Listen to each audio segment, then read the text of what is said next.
Hi, everyone. Happy New Year. This is Christy Rich. I'm a holistic health expert, a women's health advisor, a writer, and a speaker. And I have decided to continue to interview holistic experts on a variety of topics in the new year to educate you, to inspire you, to get you thinking about holistic health and wellness and how it can benefit you in your lifestyle.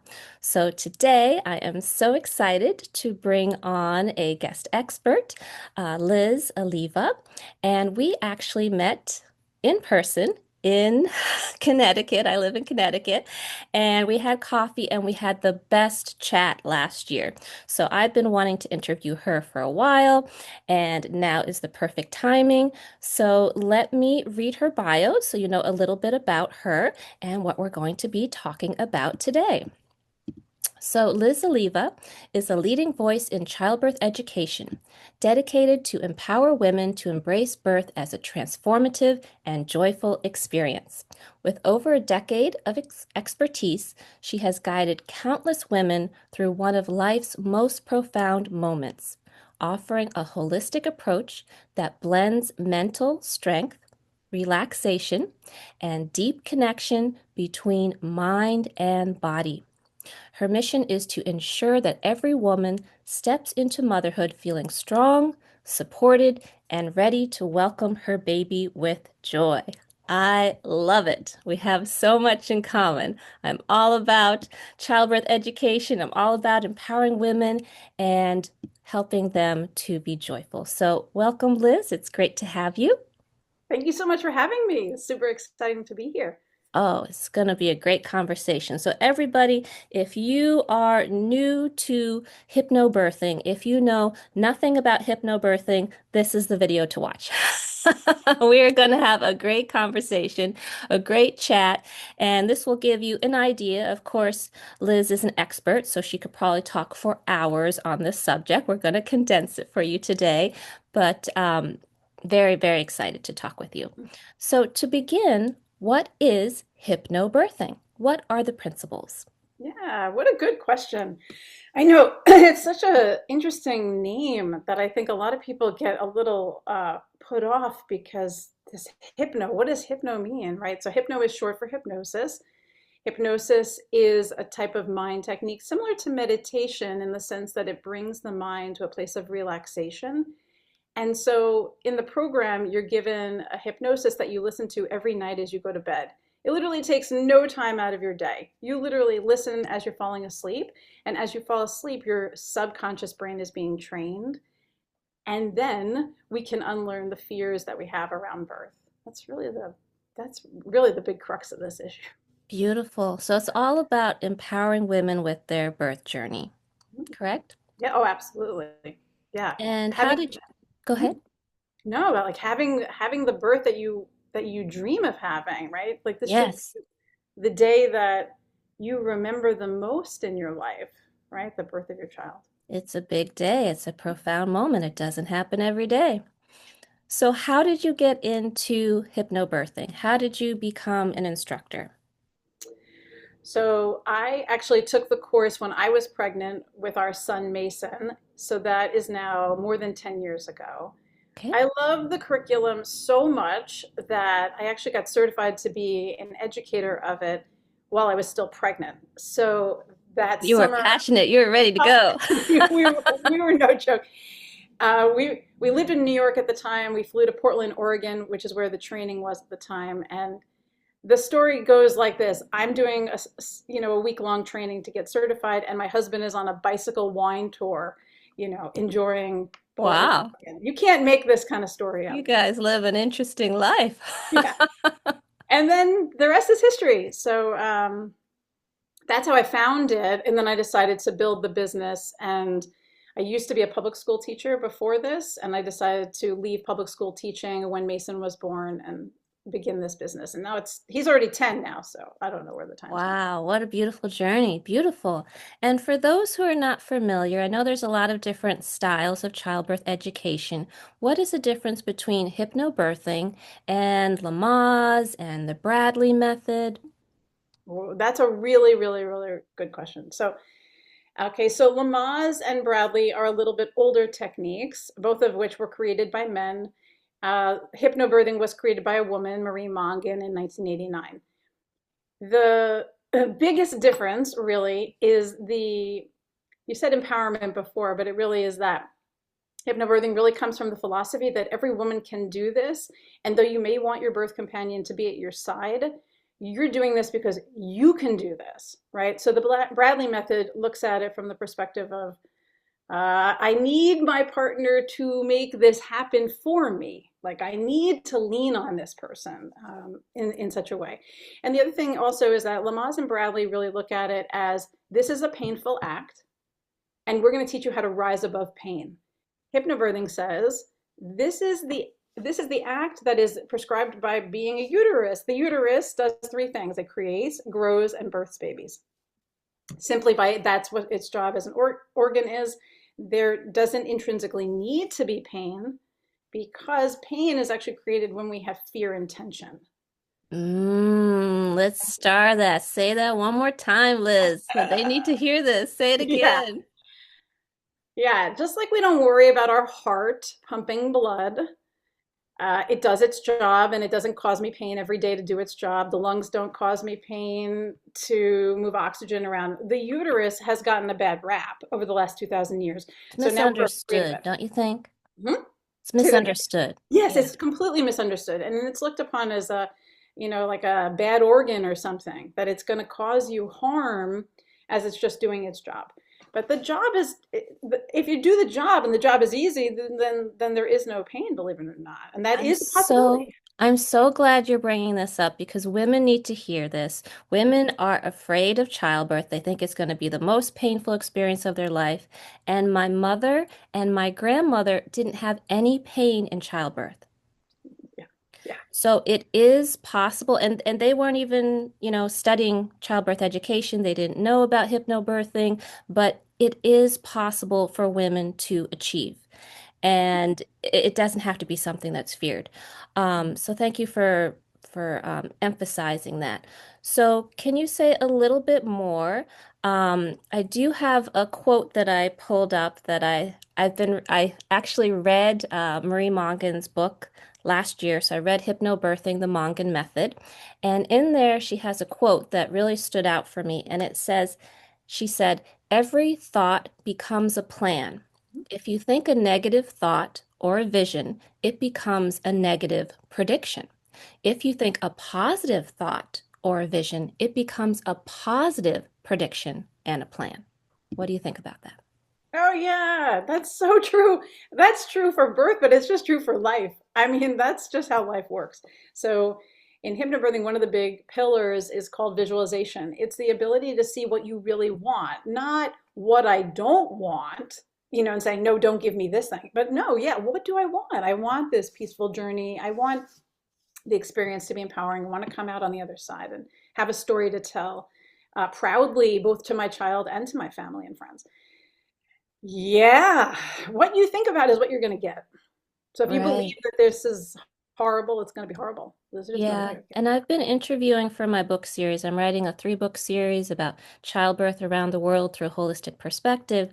And through interviewing women, mothers all around the world, I have found that to be true, that there were a lot of mothers who I interviewed, and they were afraid that a certain outcome would happen. And then later on, it did happen. So the mind is very powerful. We underestimate our mind as well, I believe. Yeah, and it's funny you talk about that because it's so much of what the topic really is. It's about unlearning the fears. And that's this Mm, bear that's sitting next to me here. This bear represents like the body can feel like it's being chased by a bear in the woods. But what it really is the mind having anxiety about a future scenario that doesn't exist, right? So anxiety doesn't exist. It's not reality. And so my body reacts as if I'm being chased. So then you create it. You mm. create it in the future. I know people don't want to hear that, unfortunately. We're But gonna let them know how it is. So say more. So hypnobirthing is about visualizing the outcome, the desire that you want. It's about relaxing, and tell us a little bit more. Sure. So one of the first main pillars is the unlearning. So we have to kind of go back in time and start to understand, like, wait, was there a time in society where people were not afraid of this topic? And so then, if that were the case, what were the births looking like? And so, just as a small example, before the year zero, the written record showed that all births took 3 hours of time. They Really? just took 3 hours of time. That's what it was. You did it, it was done. Wow. Yeah.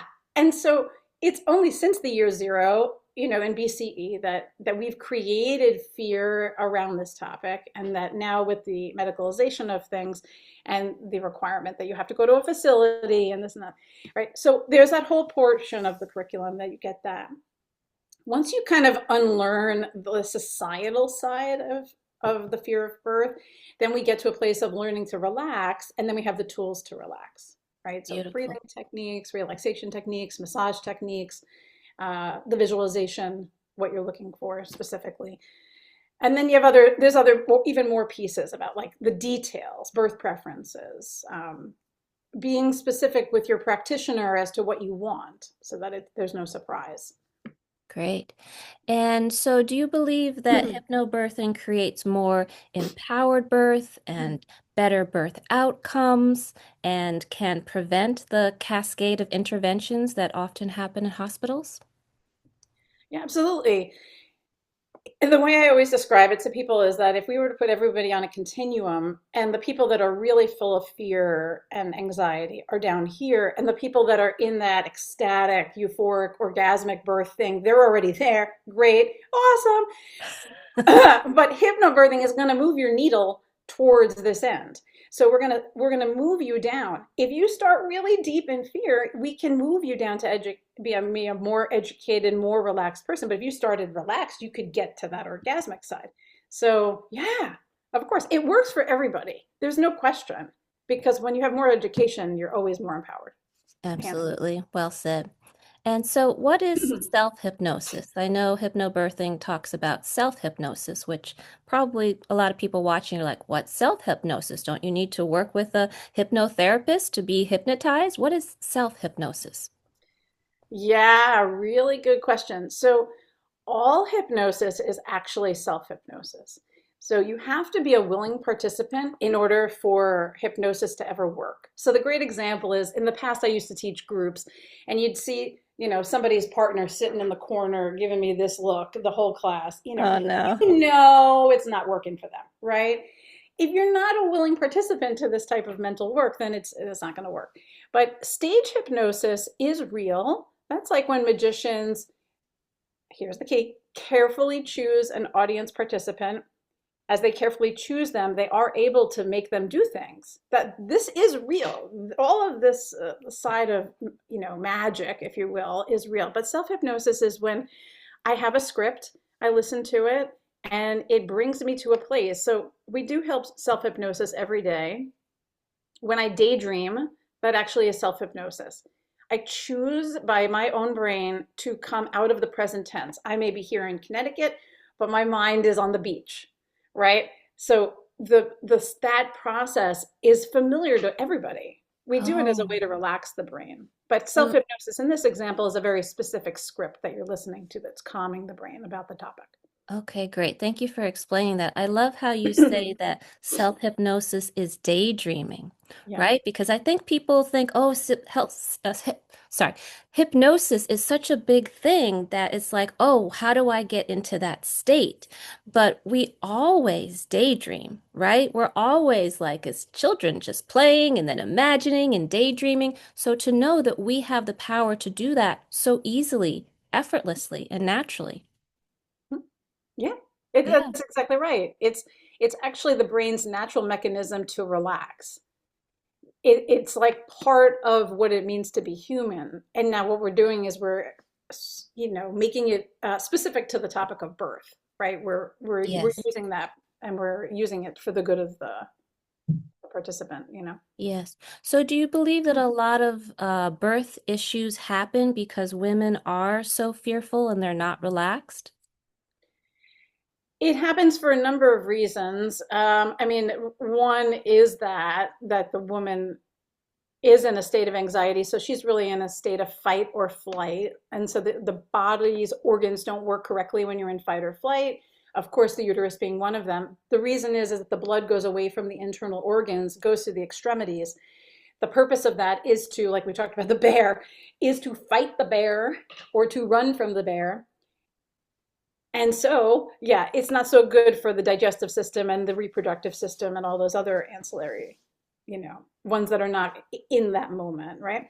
Hmm. Hmm. But there's another side of this, unfortunately, which is liability and making money, which, whether they want to admit it or not, or whether they've been able to sort of like self-reflect on it, many practitioners have been trained in a certain way in medical school that the obstetricians are um, they're just doing the most conservative option to have the least amount of liability, which happens to also be the most amount of money usually, right? C-section. It's a crazy business, especially in the West, especially in the United States, where you're charged like per each intervention that happens or medication that you're given.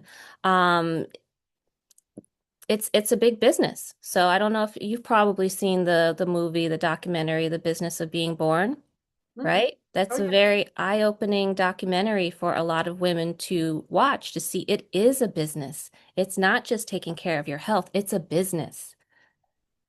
It really is. Yeah, and I think a lot of people sometimes when they take hypnobirthing early enough in the pregnancy, they can figure this out about their own practitioner. And I've watched a beautiful journey with a lot of the families I've worked with where they've walked themselves to the next practitioner. They realized that the OB didn't align with anything they wanted. And so then they realized, wait a minute, actually I just want a midwife. Or maybe they started with a midwife at a birth center and like, I don't want this. I want a home birth. Like they Yes. walked themselves down the line to figure out like, no, like, what do I really want? Exactly. So it's really about understanding yourself, like having that self-reflection. So you have the birth that you want. So do you want to work with an OBGYN? Do you want to work with this specific OBGYN or another one? Do you prefer to work with a midwife? Is home birth really more aligned with you? And I think a lot of women don't know that going into, pregnancy, that they don't think about those things. No, right. No, Yeah. most people just take the sort of the way that they've been going. I've had a gynecologist. That person happens to be an obstetrician, and therefore I pick the hospital that is closest proximity to me, and that's the recipe, right? Right. It's just, and so being in the US, because we don't have a lot of options with birth centers, we get a lot of women who are having hospital births. But internationally, that's not the way it is, right? Like internationally, you don't have a hospital birth unless you have like a real special circumstance. Everybody's having birth center or home births. We're just in a very different kind of like animal of an industry over here. Yeah, especially in the West, there are more hospital births, but in other countries, home births are, very big. Even in Peru, I did interviews for my book to different midwives and OBGYNs and doulas in Peru. And in Lima, the capital, 10 million people, they have a 90% C-section rate. But so most of them, of course, are hospital births, but they have in the other areas in the countryside of Peru that home births are like 60%. So it's really imbalanced. It really depends where you live, if hospital births are more common, if OBGYNs are more common, if midwifery is more common in Europe and in Australia, midwifery is more common than OBGYNs. OBGYNs are mostly to help with surgery and more advanced conditions. So it really depends on where you are. I wanted to reflect back on something that you said when we met for coffee last year. I loved it. And you said that women birth the same way that they live life. Can you talk about that? Yeah. Well, hopefully people like the way they live their lives, right? Yeah, unfortunately, or fortunately, the way we are in life in terms of level of anxiety and level of, detail is how life usually plays out on all aspects. If we are constantly anxious about every single detail, then as I arrive at a party, I will be more anxious than the person next to me. And so if we can tamp it down, and here's the big thing about this course is like I teach it for the birth side, but not really. I actually teach it for the women's empowerment side because I really feel like this topic is about getting people's heads straight so Yeah. that we can be better, not just, not just the birth. The birth is a couple hours. Like this is really about how do I use these techniques for the rest of my life as a parent, as a Mm. partner, as a, at work, anytime, Beautiful. Yeah. Beautiful. Very well said. I just love that idea. I love that quote. Um, Also, something that I uncovered from reading the book HypnoBirthing is that ring of fire doesn't happen if you're completely relaxed and not pushing. That's what Marie Mongan said. So I was curious about that. I was so curious to read that. I've never heard that before in any book I've read on childbirth, and I've read a lot. So have you found that with your clients that once they learn hypnobirthing, they do not experience the ring of fire, or they do not have the force pushing, they don't have the ring of fire? Yeah. Okay. These are two really big, good topics you're bringing up. So, first off, um, hypnobirthing looks at it from the standpoint of the body is going to thin and open, and then the baby is going to be expelled. I know that sounds very mechanical, but so the body has to go and increase from a 1 centimeter pathway out to 10. That's going to happen. And then when the timing is right, the body's going to surge. That's our word for contraction. And it's going to move the baby out. When you have a woman, this is going to sound a little crazy here. When you have a woman who is in a coma, okay, and this is really crazy here, but this is going to really prove a point here. When a woman is in a coma, it means that she has no conscious thought. So if you have no conscious thought, what it also means is I have no ability to actively push. A woman in a coma can still birth a baby. Now, so we get to that. So now we That's say, okay, amazing. yeah, Let's let that sink in yeah, for the people watching this. If you're in a coma, you can still birth your baby without needing a C-section, without needing instruments to help the baby to come out. yes, I know. So what this does is it proves the point that pushing is actually an unnecessary social construct that was created that actually causes more harm than it does good. So in What kind of hypnobirthing, harm? yeah, yeah, because that's why the ring of fire is happening. It's happening because people are at that 10 centimeter and now they're tightening this area, right? And then you've got this cutie pie little baby trying to come through, but as they're coming through the pathway, that's not going to feel so good if I'm tight here. Right. In fact, I need to relax. I hate to say the obvious thing here, but like when people have sex, they don't push to have sex, they relax, Yeah, they right? don't tighten up. Tighten up. It's not going to feel good. And it's not going to feel good. And that's why, like, a girl having sex for the first time reports that it was painful. Ah, interesting, right? And then she says, "Oh, now sex is orgasmic." Ah, okay. So what changed, right? Was it the person, or was it her attention to her own body? So we always talk about how the body is going to be here in this full 10 centimeter opening, and then the uterus is the organ that expels the baby, and it's called the natural expulsive reflex. It's going to push this way. I say push, but that's not what I really mean. But expel the baby, right? So the uterus is going to move the baby out of me. When I push, I go like this. I go, and I close the door. Yeah. And I Yep. think this is a very important aspect to bring out because I think a lot of women have not heard this, that you don't need to push. They hear you need to push, you need to be coached to push, you even may need to go to a pelvic floor therapist and really get, engage with your muscles and know where exactly to push. And it's something you don't know until you go through it. And you're saying the exact opposite. Relax, trust that the body is wise, trust that it knows how to naturally give birth. And if you do, then you won't have issues such as ring of fire. Any other issues that can happen from forced pushing? Yeah. Oh, yeah. And a lot of people are really concerned about keeping their body intact, right? That's the tearing of the perineum. That's the Yes. lowest part of the body's opening. And when you push, you create tension and you create a force that's going to make that baby's head coming through. It's going to be tricky, right? You're causing this whole other set of things that is not meant to be there. Yes.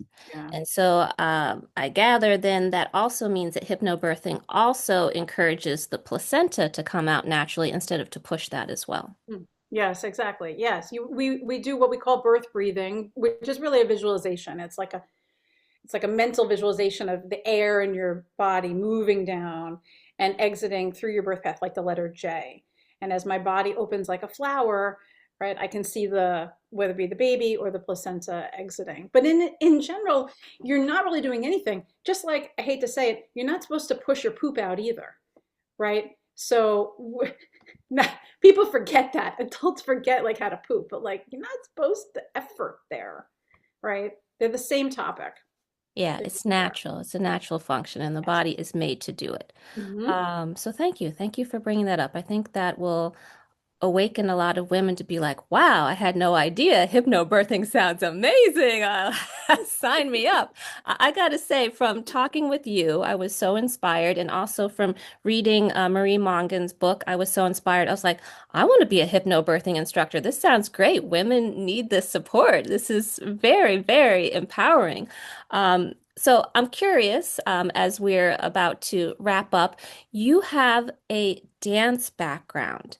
And I also come from the performing arts as well. That's one of the reasons why, another one of the reasons why we get along so well. Can you say how you use your dance background with assisting your clients with hypnobirthing? Do they go hand in hand? Do they work together? Oh, absolutely. I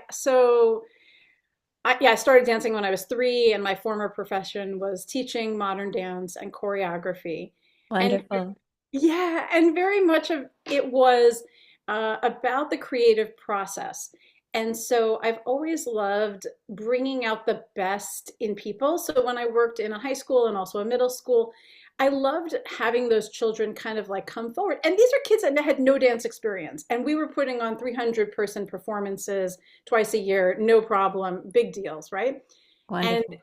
it was all about finding yourself and about finding movement that you enjoyed. Not so much the prescribed ballet where, you got to do it right or you do it wrong, right? Kind of, but this kind of creative movement and modern dance and letting people shine for who they are. And so what I love about hypnobirthing, because I teach it in a private setting, I really get to know the pregnant person and their birth companion, if the birth companion's there, and we can really bring them out and get them to shine.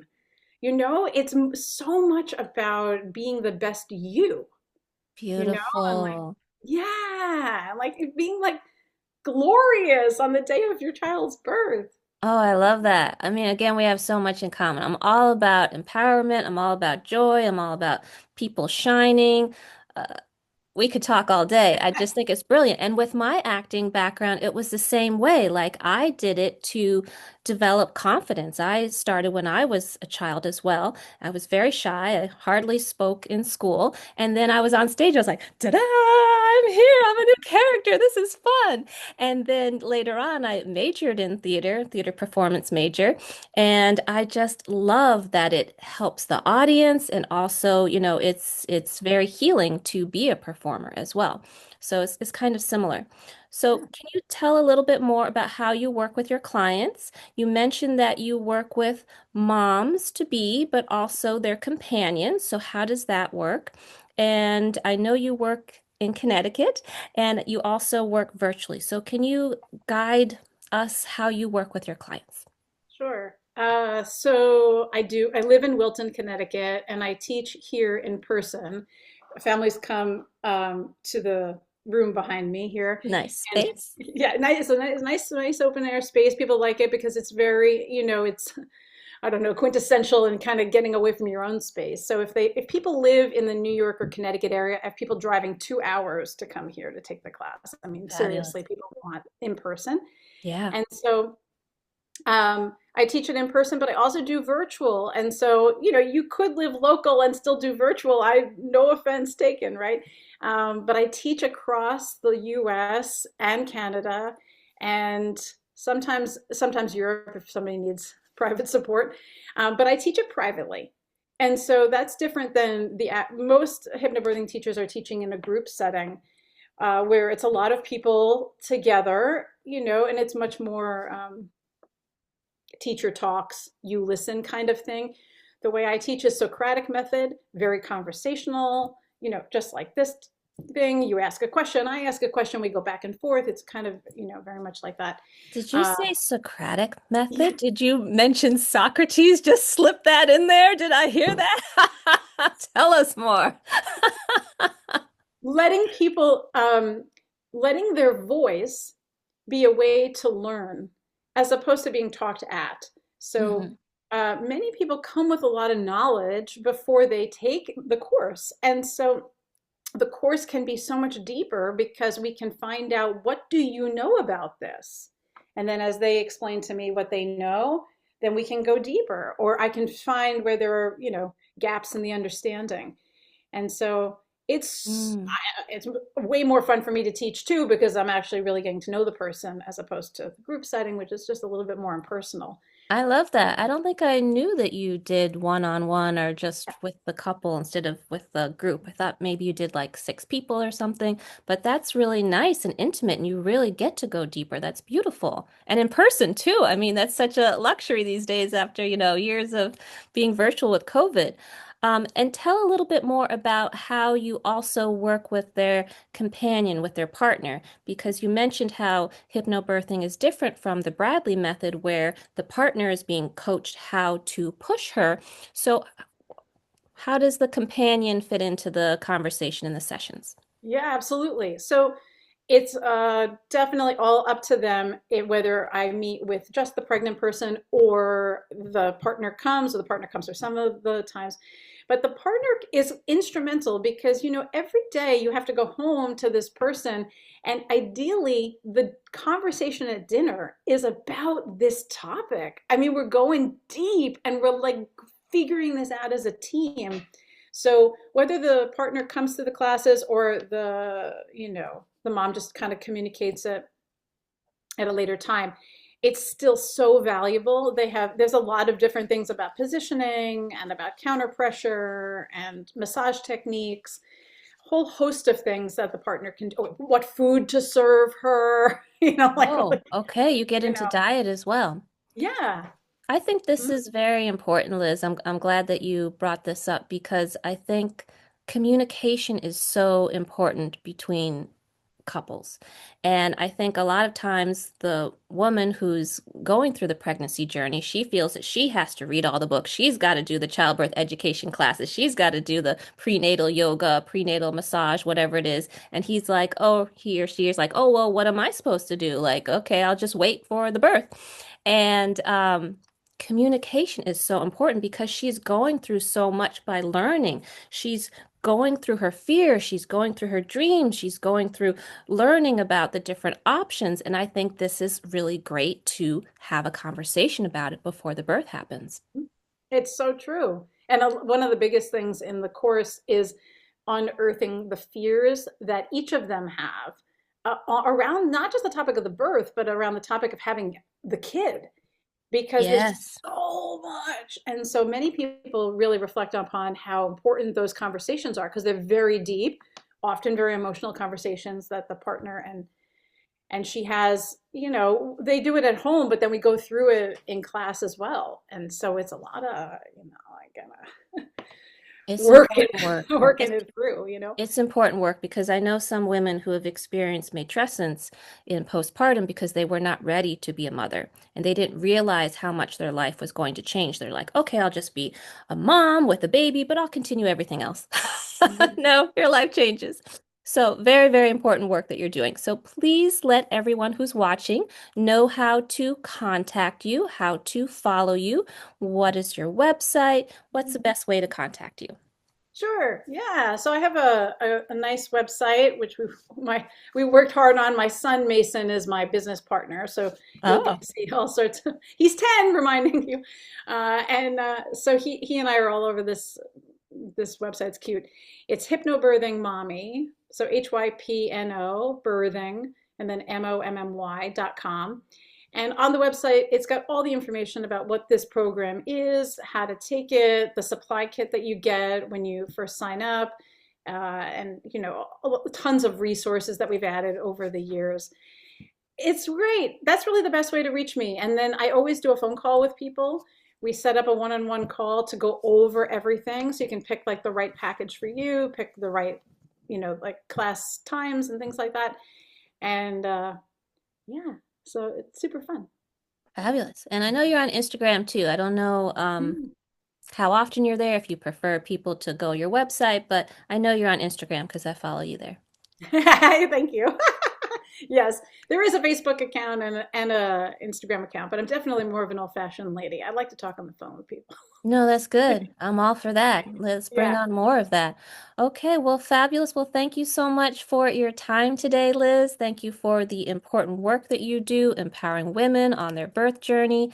And for all of you who are watching, again, I am planning on doing more of these videos in the new year with holistic experts on a variety of topics. So if you're interested, please make sure that you subscribe to my YouTube channel, which is Dancing Curtain, named after my business, The Dancing Curtain, but it's just Dancing Curtain on YouTube. So hit that subscribe button.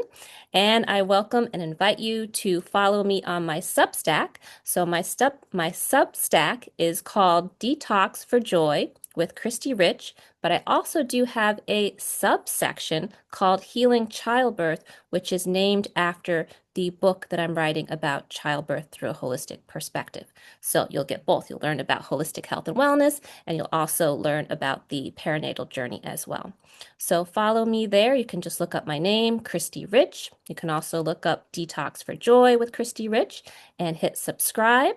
And I'm also on Instagram as well, Christy Rich, and other places as well. And my website, you can also go there to get more information, is www.thedancingcurtain.com. Okay, thanks for watching, everyone. Please leave us a comment below. You can leave us a question. We'll circle back and answer that for you. But thanks so much for watching. Share this video if you can, and have a great day. Bye for now.